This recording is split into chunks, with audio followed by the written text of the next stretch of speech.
Good evening, I am Tomas Guevara, and this is your channel Rewriting Reality.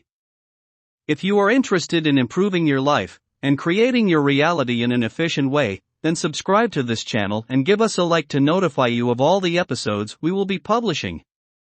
Tonight's episode is titled Orientation. To begin with, I must clarify that orientation does not have to do directly with sexuality. However, the belief system concerning duplicity, which affects orientation, is immense, as we will see in another episode. Duplicity is the belief that most affects us and involves a tremendous amount of energy, hence its great affectation. Now returning to orientation, we must understand that orientation and gender are two very distinct elements. They are not the same. We create two physical forms as well as two biological genders in this dimension. However, we have forgotten that we created three orientations, and that is why orientation and gender are not synonymous. We create 5 external senses for perception. That is, 5 areas for experience in this dimension, which influence our reality and the mechanism of perception in the creation of our reality. In summary, we have 5 different elements that are composed of male, female, and 3 orientations. Our direction is not gender-oriented, yet our belief system brought these 2 elements, gender and orientation, together in such an efficient way that it has created too many differences that we have not yet been able to resolve. The 2 genders and the 3 orientations are 5 areas in total. These 5 areas are as different as our 5 external senses. That of sight, touch, taste, smell, and hearing.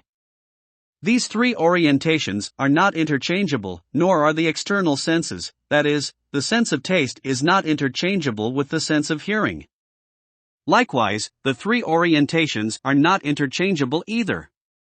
Before you are born, you choose the orientation that will dominate your life in this reality and dimension. An example, you can identify as a girl, and you can be a girl, and you won't necessarily be of the female gender, as we will see in the case of Zulay. Likewise, you can identify as a boy, and not necessarily be male. Precisely because orientation and gender are very different. They are body types and perception is very different from body type or gender. We have mistakenly defined only 2 orientations, male and female.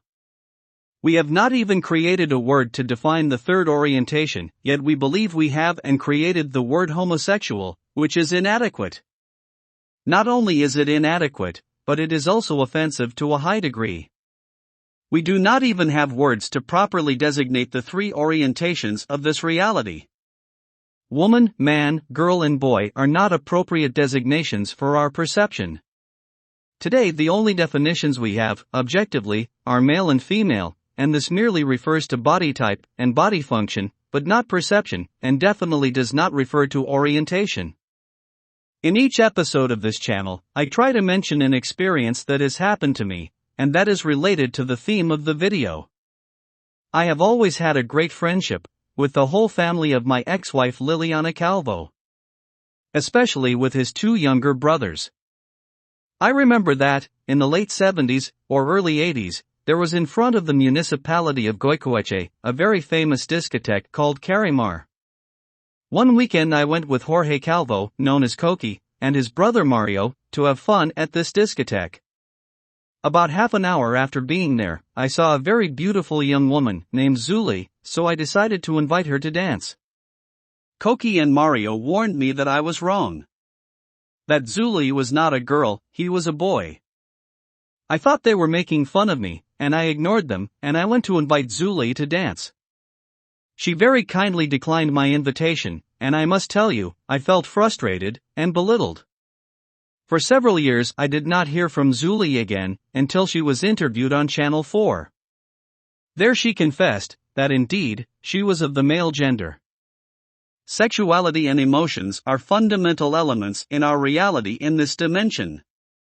Therefore, they are not beliefs, but we have created a huge belief system concerning these 2 elements. We have distorted our thinking and our conception, in reference to the identification of these elements of our reality. We usually think that sexuality contains a collection of emotions, orientations, and directions, and this is not so. It's like a combo within our reality, a wrong combo. Our belief system also focuses on sexual orientation and what you should have, what feelings or qualities are appropriate. All this has created many conflicts that we have experienced in our understanding of different religions, as well as different thoughts and different social systems. We have tried to define what should be the roles of the woman, the man, and the person we mistakenly call homosexual. We have also tried to define their qualities. Sexuality influences all areas of our lives. We identify all areas of our reality in terms of sexuality. One element of sexuality is gender. We are going to be specific. We have two genders in this physical dimension. We create vegetation with two genders, just as we have created our creatures with two genders. We create ourselves with two genders, and these genders are male and female. Gender is a physical function and a body type. It should not extend beyond this definition. Our belief system regarding sexuality is so broad that we identify feminine elements and masculine elements. Left is masculine, right is feminine, the moon is feminine, the sun masculine. We even do the same with our qualities. For example, intellectual and rational, we identify it as masculine, intuition and emotional as feminine. Almost all of reality is identified in the context of gender. Beyond gender, we must understand that the other element of our sexuality is orientation. We can see our sexuality as having 5 elements, 2 genders and 3 orientations. But these 5 elements will not always agree with our 5 senses. We cannot exchange gender with orientation, nor orientation with gender. When we decide to enter this physical dimension, we choose a type of body, that is, a function, a gender, but we also choose an orientation, and this orientation applies to either of the 2 genders, and neither of these 3 orientations dominates or directs the others. Orientation is our perception. Our beliefs influence our perception and develop it, but our direction or intent is a fundamental ingredient of our perception. With this, I want to clarify that from a very young age, we already have a direction or an intent for our life. Then our parents instill their beliefs in us, and this is how our mechanism of perception begins to create our reality in our childhood and continues like this for the rest of our lives, taking into account the modifications we are making to our beliefs. It is important that we understand that throughout life we are always modifying or exchanging our beliefs.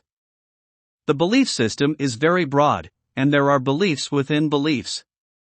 It is like a huge Russian doll, which, as you know, comes with several dolls inside a single doll.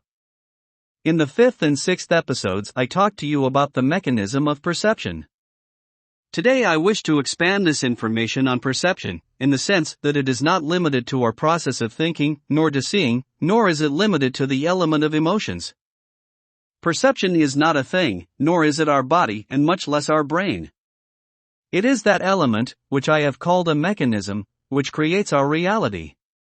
Now, the element of sexuality and the element of emotions are what create that physical and objective knowledge that we have of our reality. Sexuality creates what we might call the solidity of our reality, the physical element, the movement of energy in our reality. And our emotions give color, so to speak, to our reality. For example, we could identify sexuality as the color blue, and emotions as all variations of the color blue. Identifying ourselves as human doesn't give us much insight into who we are or what we are. We need to identify these 3 orientations with the element of sexuality. That is why we are going to offer a name for each of these orientations: common, intermediate, and soft. In each of them we can choose any of the genders, male or female. That, as I said before, we do it before we are born. These 3 orientations is the number 1 requirement to be born into this reality. They are the 3 ways of perceiving ourselves and the world, that is, how to interact with others in this world. Common orientation is what we can say, an outward expression, i.e. directed outward from us, how we interact with the world, with ourselves, and with other people. Common, as the word implies, is the most common of orientations. hence we have given it that name. Most individuals in this world are of common orientation. That is, they offer us an external projection. The intermediate orientation is an expression inward, that is, towards the internal, and they specialize in the creation of actions. These people create interconnections. They focus their attention on those elements of our reality that we do not see, such as understanding, compassion, support, maintenance, and so on. They are not interested in creating products, even having children. That is, their attention is not focused on physical expression. Many of them are what we know as the monks. As can be seen, there are very few individuals of intermediate orientation. Softly oriented individuals are the interactors. They create their reality in a very subjective way. Their focus is subjective, but subsequently it is transferred objectively. They are very interactive. These people create subjectively and allow a translation objectively, without the need to create an objective communication between the objective and the subjective. They may prefer not to be in a romantic relationship in their life. They can be emotionally expressive and creative in their expression. As they are very interactive, it is very important for them that their expressions are appreciated and seen by other individuals. They are not what we call flowers on the wall, that is, they are not shy or introverted. Now remember that we can associate these three orientations with any of the two genders. This is very important and we must not forget it. Our sexual preferences are objective choices we have. They cannot be associated with gender any more than they can be associated with orientation exclusively. Unfortunately, we identify different ways of expressing ourselves, according to our sexual preferences, with gender, and we define them as orientation, and they are not. Our intent or purpose, which is associated with our family of essences, is also not our orientation. Unfortunately, we have many prejudices in relation to gender and orientation, a situation that has caused many conflicts globally, as did the AIDS situation. The beliefs about it are very expansive, and within them there are many elements that we consider unacceptable. We must assimilate and allow ourselves a greater knowledge about what orientation is, which will lead to an acceptance of ourselves, and an acceptance of all other individuals in our world. As soon as we objectively realize who we are, we will reduce our prejudices of those elements that do not agree with our beliefs. Our social interactions, our psychology, as well as scientific ideas are also influencing these erroneous beliefs about orientation. Much of what we believe today, we don't even identify as beliefs. And the truth is that most of our truths are only beliefs. These three orientations are neither good nor bad, nor are they right or wrong, they are simply orientations. Now, understand that individuals who choose other are also moving in the direction of creating tremendous judgments within their belief systems as well, and they are creating objective separations. Therefore, no individual is expressing less in their lack of acceptance in this area, since individuals, within the orientation of other, express much lack of acceptance as well. The information I am offering is so that you can begin to examine what each has chosen, such as your particular orientation. Allow yourself to examine this orientation, and to understand what your reality is within your particular orientation. As you allow yourself this exploration and this understanding, you will also allow yourself a greater understanding of the other two orientations, and this will allow you a greater movement towards acceptance in these belief systems.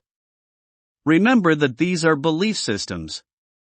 We have created a masculine form or a feminine form, and this is not in conjunction with orientation. They are as far apart, as it were, or as different from each other, as the sense of taste is to the sense of sight. But, as we allow ourselves to understand these differences, we can also allow ourselves greater acceptance. One of the reasons this belief system, in particular, has so much difficulty in acceptance, is that we don't identify our own choices about orientation. We don't understand our own choices, and what we've created. You may not currently identify what you are. What is man, and you have no answer? What is woman, and you have no answer?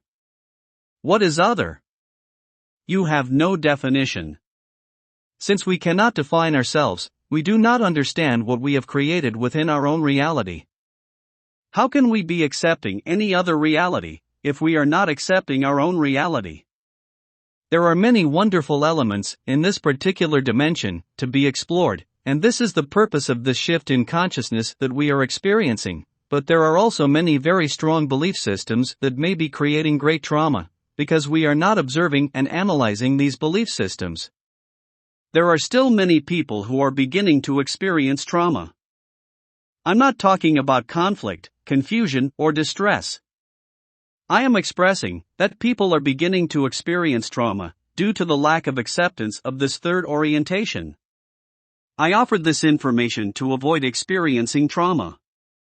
As these ripples in consciousness increase and gain momentum, their strength increases, and they will be hitting the edges of our realities, and this will be creating trauma if we are not paying attention. We will see that many individuals around us will be experiencing tremendous elements within their lives, a lot of fear, a lot of trauma, a lot of conflict, and by addressing ourselves and getting to know ourselves, as well as allowing ourselves acceptance and self-confidence, we will not only be removing this trauma, but we will be providing energy to other individuals within consciousness to decrease the element of trauma in them. The topic of orientation is very broad, consequently, we will be publishing another video possibly in 1 or 2 months. I remind you to subscribe to this channel, and of course we ask you to share it with family and friends.